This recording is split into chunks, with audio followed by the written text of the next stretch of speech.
হিটু শেখের ঘর বাড়ি গাছপালা সবকিছুই ধ্বংস। ঘুরছেন দাঁড়ে দাঁড়ে হিটু শেখের মা। এবার ছাগল অপরাধ করেছে, আমি ছাগল সব ধরে ভরে দিয়ে দিছি। এখন আমার কেউ জায়গা দিচ্ছে না, আমার সমস্যায় আমার কেউ নেই। আর আমার চারজনেরই আমি দিয়ে দিছি, আর একটা নেই আমার পিছনে। বাবা ঘর বাড়িগুলো লুটপাট করে ভেঙে ছিঁড়ে গাছ গাছালি কাটে সব নিয়ে গেলে, আমার দিক কেউ তাকাইলো না। ঘর বাড়ি গাছপালা সবকিছু লুট হয়ে গেল।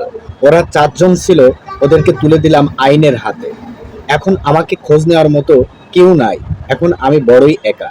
ক্যামেরার সামনে এসে এটাই বলছে কুখ্যাত সেই হিটু শেখের মা। বুঝছেন? এখন আমি কোনে থাকবো, কোনে খাবো? আমি তাই ওই যে ওর মধ্যেই উপরে একটু ওই যে কাগজ দিয়ে একটু দিয়ে তাই ওই যে ওই জায়গাটা থাকি। ছেলের অন্যায়ের শাস্তি বহন করতে হচ্ছে মাকে। এটা কতটুকু যুক্তিসঙ্গত আপনাদের কাছে, এটাই প্রশ্ন। আর একটা খাওয়ার ব্যবস্থা কেউ দিতে চায়, দেয় না, ভয় করে আমার খাতিয়ে দিতে।